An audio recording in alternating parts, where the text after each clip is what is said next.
Eu e Minha Boca Grande, da Joyce Meyer. Já vamos pro... Vamos ver. 13º capítulo. Uma língua que cura. Ouvi, pois, falei coisas excelentes. Os meus lábios proferiram coisas retas, porque a minha boca proclamará a verdade. Os meus lábios dominam a impiedade. São justas todas as palavras da minha boca, honestas e de acordo com Deus. Não há nelas nenhuma coisa torta nem perversa. Todas são retas para quem as entende e abre seu coração, e justas para os que acham o conhecimento e vivem por ele. Provérbios 8, 6, 9. Essa passagem não deveria ser somente nossa confissão e testemunho, mas também nossa reputação, o que falamos sobre nós e o que os outros dizem de nós. Infelizmente, aprendemos na vida a falar com rodeios. Quando nos comunicamos, quase sempre os outros não têm a menor ideia do que falamos. Devem nos comprometer com a comunicação simples, direta, honesta e verdadeira. Como Tiago nos disse, bênçãos e maldições não devem estar juntas em sua boca. Ao contrário, temos de ser como a mulher de Provérbios 31. Em nossa boca deve estar a instrução da bondade.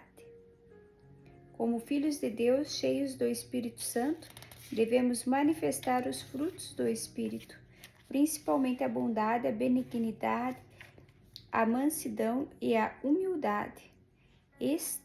Esta deve ser nossa disposição. Qual a sua disposição? Como leão que ruge e urso que ataca, assim é o perverso que domina. Provérbios 28, 15.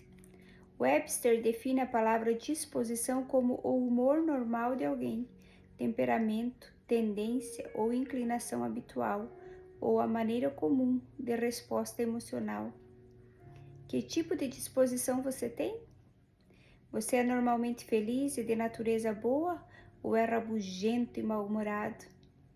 Você é doce e bom ou azedo e mau? Você é calmo ou fica furioso facilmente? Você fica por quanto tempo? Você é positivo e entusiasmado ou negativo e deprimido? Você é preocupado e fácil de agradar ou áspero e exigente? Como mencionei anteriormente, parecia que eu estava rodeada de pessoas com disposição negativa. É difícil agradar as pessoas que têm esse tipo de disposição. Você já esteve com pessoas assim por perto? Tenho certeza que você sabe o que quero dizer. Parece que sempre querem alguma coisa a mais do que elas já têm. É como sentar-se para comer frango frito e ficar decepcionado porque o frango está frito ao invés de assado. Esse é um exemplo muito simples, eu sei, mas tenho certeza de que você entendeu. Uma pessoa com esse tipo de disposição é quase sempre chamada de rabugenta, mal-humorada ou urso. Qual é a sua disposição? Você é um urso rabugento ou é um ursinho de pelúcia? A disposição orgulhosa. Abominável ao Senhor todo arrogante de coração. É evidente, eu lhe asseguro, que não ficará impune. Pessoas com disposição orgulhosa são difíceis de lidar, porque são arrogantes demais. Não se pode lhes dizer nada, porque já sabem tudo. Têm tanta opinião que estão sempre na defensiva, o que faz com que não aceitem correção facilmente, porque teriam de admitir que estão erradas e isso é algo quase impossível para elas. Em meu ministério, o Senhor me usa para trazer correção por meio da sua palavra. A carne geralmente não se importa com isso, mas o coração, o que nos faz crescer no Senhor. Embora eu tente corrigir em amor, às vezes as pessoas não gostam porque, sendo orgulhosas, resistem à verdade. Mas Jesus diz que é a verdade que nos liberta, João 8,32. Lembre-se, pessoas livres são pessoas felizes.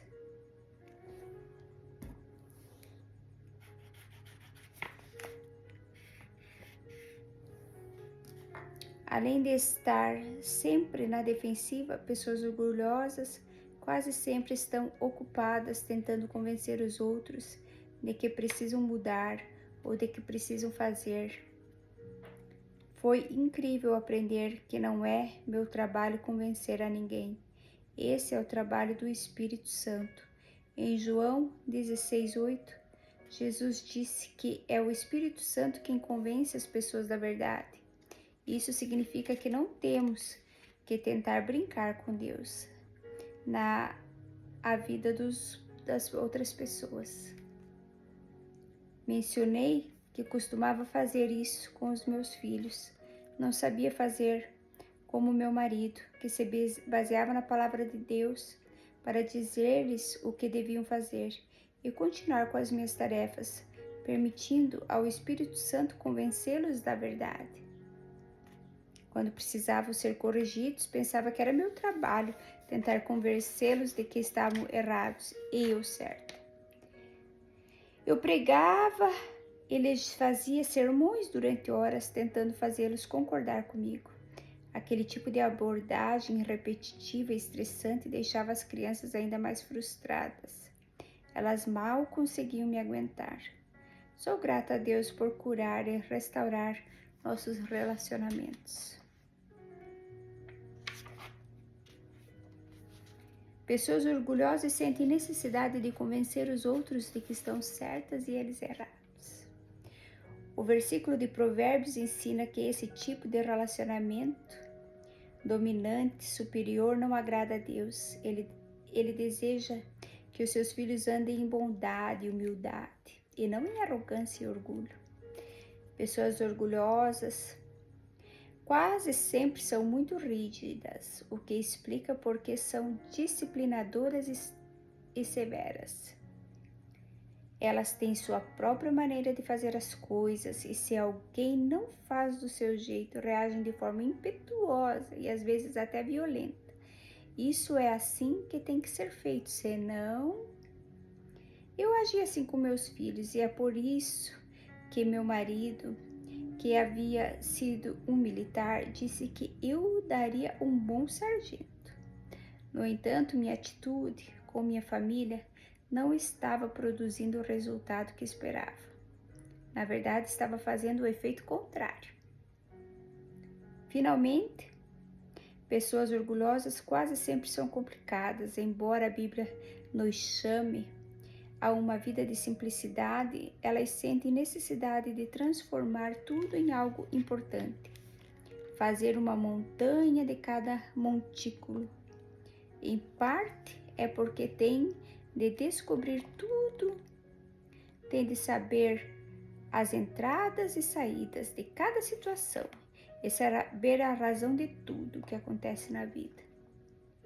Todas essas coisas ajudam a explicar por que as pessoas orgulhosas não são muito felizes e pessoas infelizes não conseguem fazer outras pessoas felizes. E a pergunta é: que tipo de disposição Deus quer que tenhamos para ser uma bênção para nós mesmos e para os outros? Deus nos deu um modelo que possamos seguir, uma disposição tranquilizadora. Eis aqui o meu servo que escolhi, o meu amado, em quem a minha alma se compraz. Farei repousar sobre ele o meu espírito, e ele anunciará juízo aos gentios. Não contenderá nem gritará, nem alguém ouvirá nas praças a sua voz. Não esmagará a cana quebrada, nem apagará a torcida que fumega, até que faça vencedor o juízo. E no seu nome esperarão os gentios, os povos fora de Israel. Mateus 12, 18 a 21. Como crentes, como filhos amados de Deus, criados à sua imagem, Ele quer que tenhamos a mesma disposição tranquilizadora do seu Filho Jesus. Muitos de nós cremos que Jesus andasse no ambiente de contendas, levaria apenas alguns minutos para que trouxesse paz àquela situação. Jesus era de natureza tranquila. Jesus era cingido de mansidão. Não queria provar nada, não estava preocupado com o que as pessoas pensavam dele. Já sabia quem era, por isso não sentia necessidade de se defender. Embora outros ficassem preocupados com ele, sua resposta era sempre pacífica e amorosa. Esse é o tipo de disposição tranquilizadora que Deus quer para mim e para você. Esse é o tipo de língua que Ele quer que tenhamos. Uma que traga encorajamento, edificação e exortação, por onde quer que andemos. Somos assim ou somos rabugentos e cabeças duras? Somos humildes, simples, agradáveis ou orgulhosos, complicados e rígidos? Meu marido é uma das poucas pessoas que conheço que verdadeiramente tem uma disposição tranquilizadora. Ele é tão tranquilo que me impressiona. Ele pode estar pronto para um cochilo, mas se eu lhe pedir que vá a mercearia, ele dirá: claro, irei agora mesmo. Se fosse eu, posso assegurar-lhe que a minha reação seria completamente diferente. Geralmente, pessoas com esse tipo de disposição são encorajadoras e exortadoras. Não importa o que esteja acontecendo ao seu redor ou o que os outros estão dizendo ou fazendo. Parece que elas sempre têm uma palavra de encorajamento e bondade para compartilhar com todos. Essa é a maneira que Deus pretende que sejamos. É para isso que Ele nos deu a língua. Não para cortar pessoas em pedaços, julgar, criticar e condenar aqueles que discordam de nós. Como mensageiros de Deus, porta-vozes, embaixadores da paz, não devemos ser ásperos e duros, orgulhosos e arrogantes, rígidos e inflexíveis. Ao contrário, devemos ser tranquilizadores e mansos, simples e humildes, flexíveis e adaptáveis. Para ser da maneira que Deus quer que sejamos, seus representantes na terra, devemos nos despojar da nossa velha natureza e nos revestir da nova natureza, que é a natureza do seu Filho amado Jesus Cristo. Uma nova natureza. No sentido de que, quando ao trato passado vos despojeis do velho homem, deixeis de lado e descarteis o vosso velho eu, que se corrompe segundo as concupiscências do engano, e vos renoveis no espírito do vosso entendimento, tenhais uma mente nova e atitude espiritual, e vos revistai de um novo homem, o eu regenerado, criado segundo Deus, em justiça e retidão, precedentes da verdade. Efésios 4, 22 a 24. Na versão King James, a declaração de abertura do versículo 22 diz: despojai-vos concernentes à antiga conversação do velho homem. Embora a palavra grega anastrofe nessa passagem não seja mais traduzida como conversação nas versões mais modernas, porque o significado dessa palavra em inglês mudou do tempo do King James, em que era comportamento, ainda creio que haja uma ligação vital entre conversação e comportamento, que é um reflexo da expressão de nossa natureza. O Senhor me revelou que nossa natureza é vista por intermédio da nossa conversação. Significa que o tipo de pessoa que somos é revelado por nossa fala. Nossa natureza sai por nossa boca.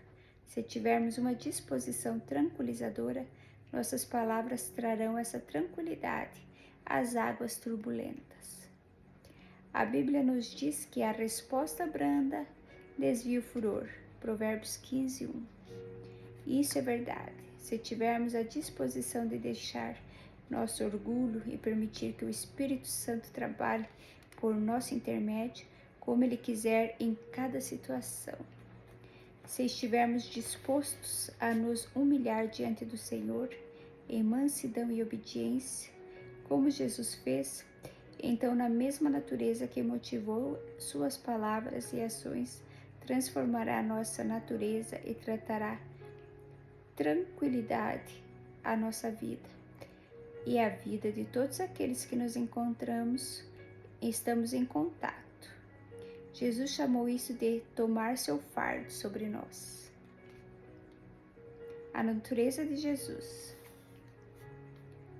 Vinde a mim todos os que estáis cansados e sobrecarregados, e eu vos aliviarei. Eu acalmarei e refrigerarei vossas almas. Tomai sobre vós o meu jugo e aprendei de mim, porque sou manso, dócil e humilde de coração, e achareis descanso, alívio, sossego e refrigério para a vossa alma. Porque o meu jugo é suave, útil, bom, não áspero, difícil e pesado, mas confortável, gracioso e agradável, e o meu fardo é leve. Mateus 11, 28-30. Para ter a natureza de Jesus e manifestá-la, precisamos saber qual é a natureza dele. Cada um de nós tem uma natureza diferente. Não há dois exatamente igual. Nossa natureza também muda à medida que passamos por experiências e ciclos de vida. Com o passar dos anos, tenho visto a transformação em minha natureza e na do meu marido. Sou do tipo que tem uma personalidade briguenta. Pessoas com o meu tipo de disposição são difíceis de agradar. Nada serve, elas têm de transformar tudo em algo importante. Tais pessoas não são muito felizes. Os mais felizes são os que enfrentam bem as coisas, são fáceis de agradar e se dar bem. São do tipo, deixe o barco correr. São ajustáveis e adaptáveis. Tais pessoas quase sempre trazem tranquilidade às águas turbulentas. Tenho de admitir que durante os primeiros 20 anos de nosso casamento, até que eu fosse cheia com o Espírito Santo, meu marido era muito mais feliz que eu. Finalmente comecei a alcançá-lo, porque tenho mais da palavra de Deus em mim agora do que antes. No entanto, mesmo depois de ser batizada no Espírito Santo, não houve nenhuma mudança instantânea da noite para o dia em minha vida. Mudança real não acontece fácil ou rapidamente. Você já aprendeu que se quer mudar, deve querer e querer tanto que se esforça para isso? Muitas pessoas gostariam de tomar apenas uma pílula ou pronunciar alguma palavra mágica uma noite e acordar de manhã completamente diferente, completamente transformado. Isso não funciona dessa forma. Não existe santos da noite para o dia ou ministros instantâneos. Se você e eu queremos ser diferentes do que somos agora, então temos de suportar alguns sofrimentos. Vamos ter de cooperar com o Senhor passo a passo, enquanto Ele nos molda conforme sua vontade, transformando-nos gradualmente na imagem do seu Filho Jesus.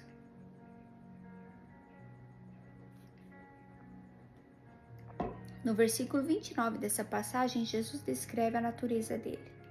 Ele diz que é manso e humilde de coração e continua dizendo que somos, que se tomarmos seu jugo, sua natureza e aprendermos dele, acharemos descanso. Quando começarmos a tomar a bondade, mansidão e humildade que marcaram a vida de Jesus, acharemos descanso para a nossa alma. No versículo 30, Jesus descreve seu jugo, sua natureza como suave e bom, e não duro, pesado, áspero ou aflito, mas confortável, gracioso e agradável. Lembre-se, se estiver sob pressão, essa pressão não vem de Deus. Seu jugo não é áspero, duro, pesado ou aflito, porque sua natureza não é assim. Essa não é a forma de ser do Senhor. Essa é a forma de ser do diabo, e é dessa forma que se tornam aqueles que se submetem a ele. Jesus tem uma disposição pacífica e tranquilizadora. É por isso que a Bíblia diz que, se quisermos ser guiados pelo Espírito de Deus, devemos aprender a ser guiados pela paz. Colossenses 3,15. Se formos guiados pela paz, saberemos que estamos sendo guiados por Deus, porque Ele é a paz dentro de nós.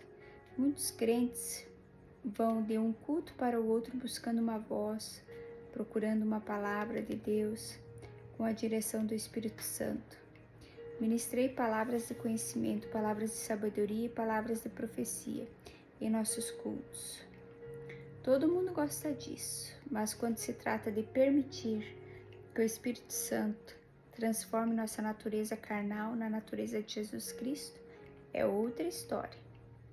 É aí que os cristãos maduros são separados dos bebês espirituais. É aí que é revelado quem realmente quer ter um compromisso com Deus e quem não quer. É fácil permanecer do jeito que somos, é fácil continuar sendo ásperos, duro e aflito, mas isso rouba nossa paz e alegria. Devemos aprender que, se escolhermos ser verdadeiramente felizes, teremos de ser como Jesus, tomar sua natureza sobre nós, ainda que ele tenha tomado nossa natureza sobre si. Hebreus 2,16.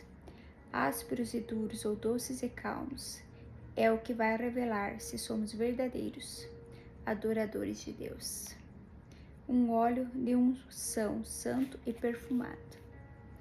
Disse mais o Senhor a Moisés: Tu, pois, toma das mais excelentes especiarias, de mirra fluida 500 ciclos, de cinamomo adoroso, a metade, a saber 250 ciclos, e de cálamo aromático 250 ciclos, e de cássia 500 ciclos, segundo o ciclo do santuário, e de azeite de oliveira 1 rimo.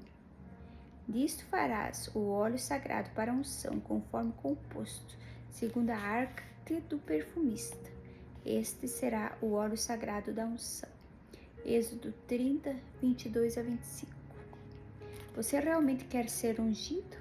Ou quer apenas gotas de unção do Espírito Santo? Você quer ser impregnado com a doce fragrância do Espírito de Deus? De acordo com a Bíblia, há uma fragrância espiritual que sobe de nossa vida, porque nós somos para com Deus semelhante a bom perfume que exala de Cristo, tanto que não que são salvos como nos que se perdem, 2 Coríntios 2,15.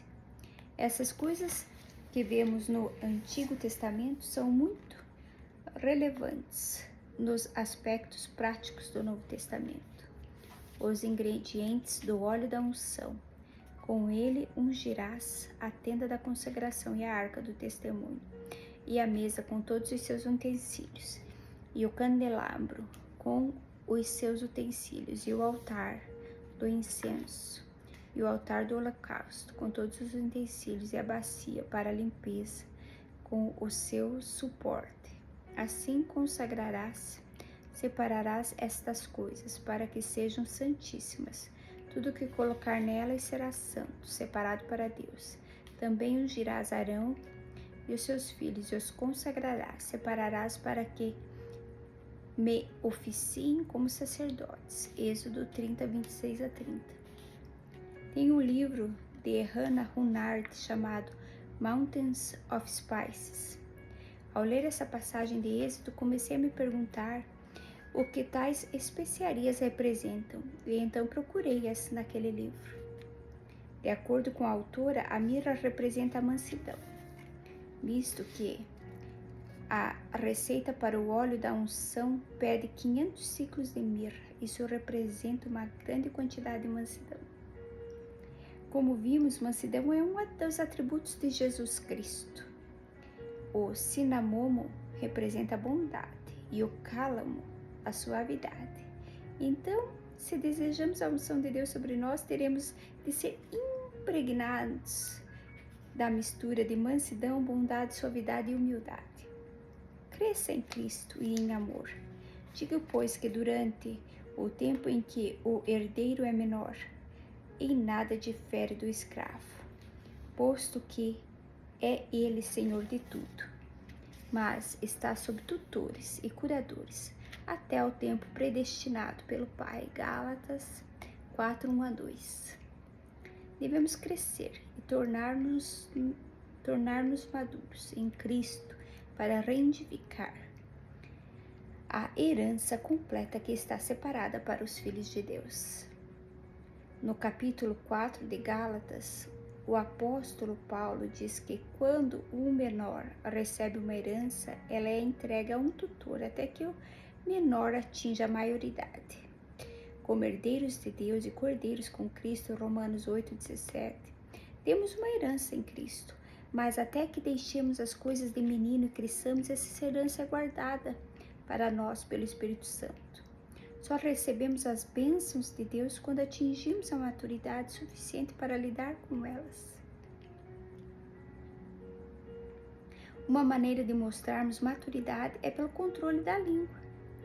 Como vimos em Isaías 58, 6, 9, temos de soltar as ligaduras da impiedade, desfazer as ataduras da servidão, deixar livres os oprimidos e despedaçar todo jugo. Temos de repartir o pão com o faminto e recolher em casa os pobres desabrigados. Temos de cobrir o nu e não nos escondermos do nosso semelhante. O que o Senhor diz nessas passagens é que Ele quer que tenhamos o tipo de disposição madura do seu Filho Jesus, uma disposição que não é egoísta e egocêntrica, mas que se importa com os outros. Como Isaías afirmou, então nossa luz romperá como a manhã, e nossa cura, nossa restauração, o poder de uma vida nova, brotará sem detença. Nossa justiça, nosso relacionamento correto com o Senhor irá adiante de nós, conduzindo-nos à paz e à prosperidade, à glória do Senhor, à nossa retaguarda. Clamaremos ao Senhor e Ele nos responderá.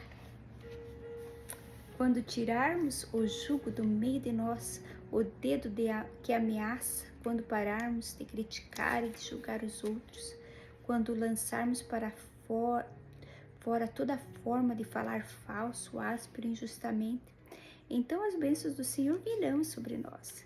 E é assim que nos tornamos verdadeiros adoradores, um aroma doce e suave para o Senhor, uma fórmula para viver no reino, pelas quais nos têm sido doadas as suas preciosas e muito grandes promessas, para que por elas vos torneis co-participantes da natureza divina, livrando-vos da corrupção, podridão e corrupção, das paixões lascívias e ganância que há no mundo. Por isso mesmo vós, reunindo toda a vossa diligência às promessas divinas, associai e tornar participante com a vossa fé e virtude, excelência, resolução, energia cristã, com a virtude desenvolvei o conhecimento, inteligência, com exercitando o conhecimento, desenvolvei o domínio próprio, com o domínio próprio a perseverança, paciência, persistência, com a perseverança desenvolvei a piedade, com a piedade desenvolvei a fraternidade, com a fraternidade desenvolvei o amor. Porque estas coisas existindo em vós e em vós aumentando, fazem com que não sejais nem inativos, nem infrutuosos no pleno conhecimento do nosso Senhor Jesus Cristo, o Messias ungido, 2 Pedro 1, 4 a 8. Nessa passagem, há uma fórmula bíblica para sair da carne e entrar na natureza divina e para experimentar o verdadeiro viver no reino. Nosso relacionamento com o Senhor começa no pátio externo. De lá passamos para o pátio interno e finalmente para o Santo dos Santos. Nossa vida cristã começa com o novo nascimento. Oramos na carne, lemos a Bíblia na carne, vamos à igreja na carne, adoramos na carne. Deus aceita esse tipo de adoração porque é Ele quem nos leva ao nível em que estamos. Mais tarde Ele dirá, é hora de passar para o pátio interno, por intermédio da mensagem de santidade. A mensagem da santidade diz que antes Deus permitia certas coisas, mas agora não permite mais. Finalmente chega o dia em que Deus diz, agora é a hora de entrar no Santo dos Santos. Para entrar naquele lugar, toda a nossa vida deve ser colocada sobre o altar diante do Senhor. Não devemos mais reservar as pequenas coisas que queremos para nós mesmos. Devemos desistir de tudo por Deus e nos tornarmos verdadeiros adoradores em espírito e verdade. João 4, 23. Isso significa que devemos estar prontos para viver diante de Deus como Ele deseja, confiando que nos dará a graça para isso. Filipenses 2, 13. Nessa passagem, a primeira coisa que nos é dita é que devemos tomar as promessas de Deus e zelar por elas. Muitas pessoas estão paradas bem no início. Elas nunca vão além das promessas de Deus. Andam por aí citando promessas a vida inteira, mas nunca zelam ou se esforçam por isso. Nunca veem o cumprimento dessas promessas.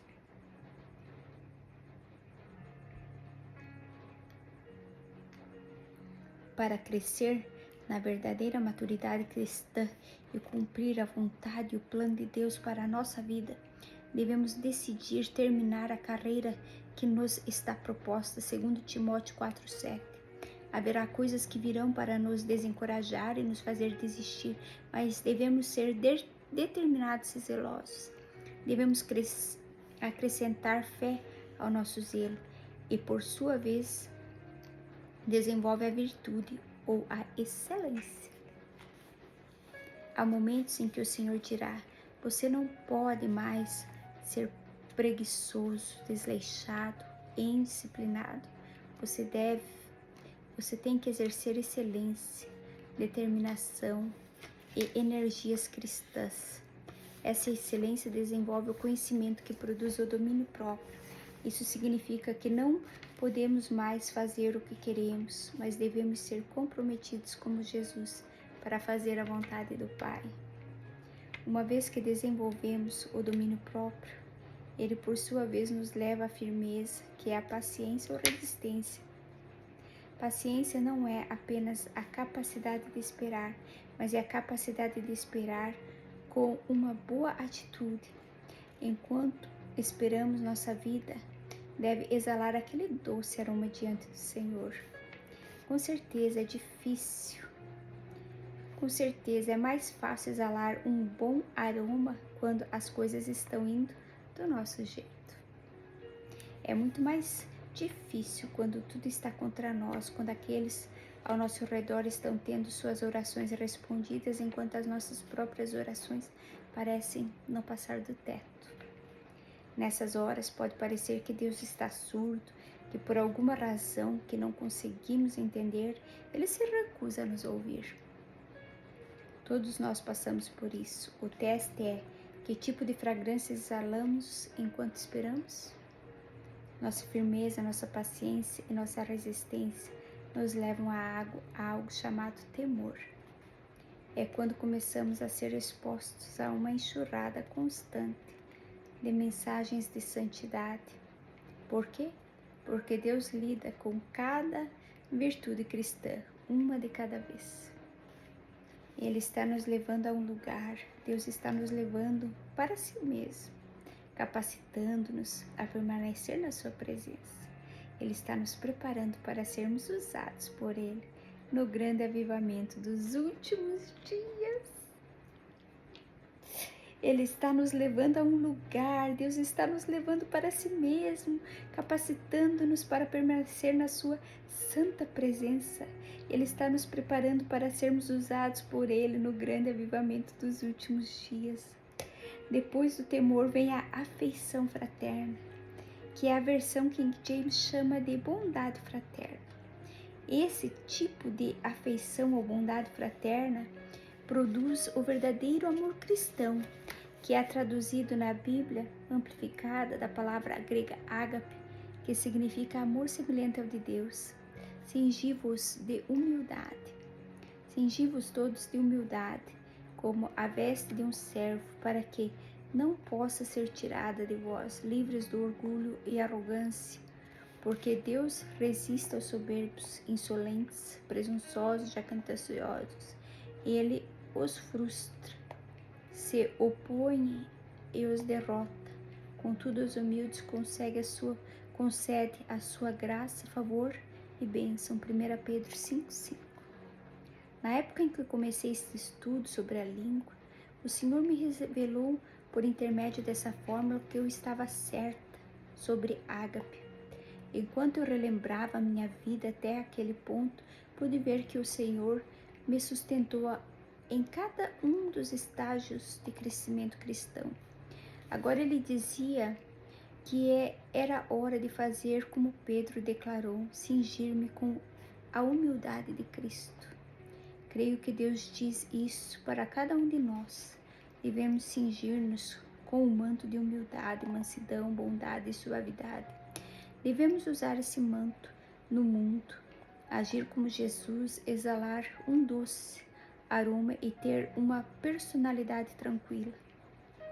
Depois que recebi essa mensagem do Senhor, eu estava ministrando em uma reunião e no final do culto um homem veio até mim e disse: sinto que esta será somente uma confirmação, mas tem uma palavra do Senhor para você.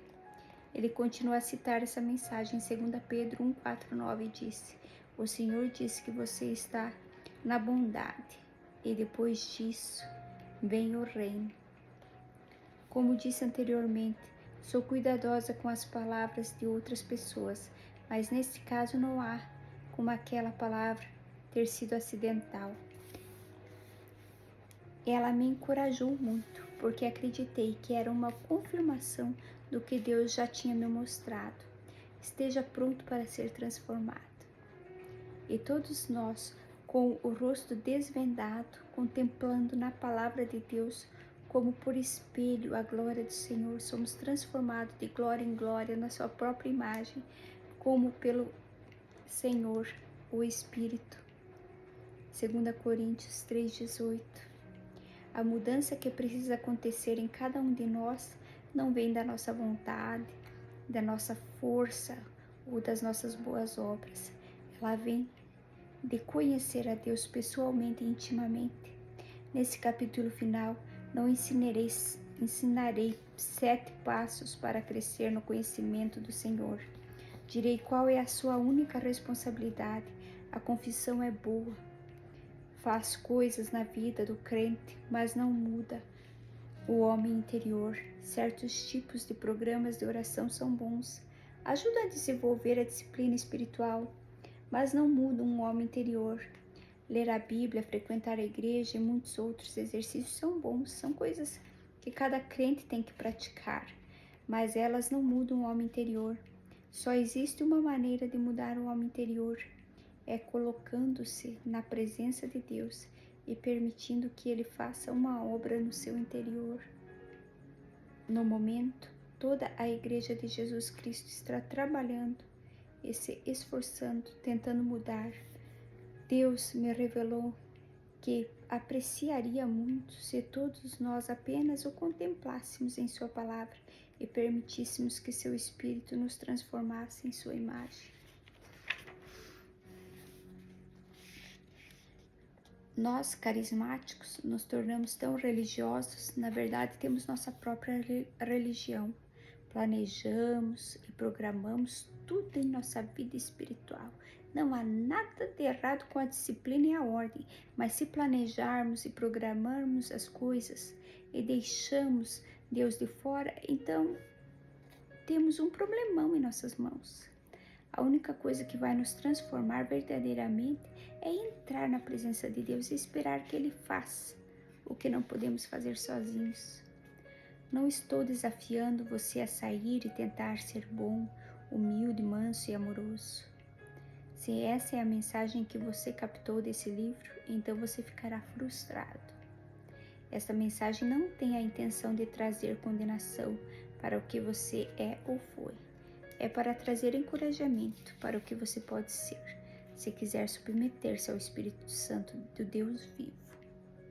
O Senhor está procurando pessoas que desejam ser mudadas do que são agora para o que somente Ele pode fazer.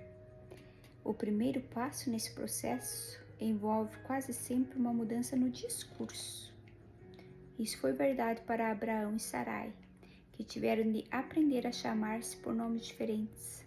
Foi verdade para Moisés, que deu a desculpa de não poder falar adequadamente dado ao problema com sua língua.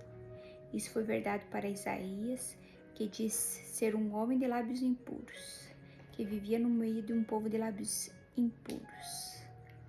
Isso foi verdade para Jeremias, que alegou ser jovem demais para falar pelo Senhor. Isso será verdade para você e para mim, se quisermos ser mudados. O Senhor fará nossa transformação e transfiguração de sua própria maneira e em seu próprio tempo, enquanto simplesmente tivermos comunhão com Ele no homem interior. Experimentando o Senhor. Gostaria de compartilhar com você essa citação do livro chamado Experiencing the Depths of Jesus Christ. Deus habita no seu espírito. Oh, quando você aprender como é habitar lá com Ele, sentirá que a presença dEle dissolverá a natureza de sua alma. E enquanto a natureza do seu coração derrete fragrâncias preciosas, exala de sua alma. Pense nisso por um momento. Deus habita lá no seu espírito, mas você tem de aprender a habitar lá com Ele.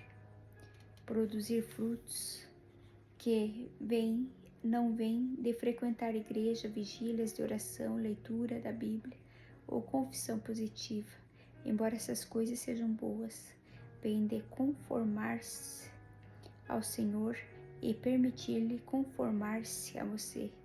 É sua divina presença que dissolve a natureza de sua alma para que as doces fragrâncias exalem de você. Você quer mudar? Quer desistir de ser duro, áspero e aflito? Quer se tornar humilde, manso, suave e doce? Quer ser como Jesus? Então aprenda a ter comunhão com Ele, para que Jesus possa desenvolver em você uma língua e um espírito tranquilos.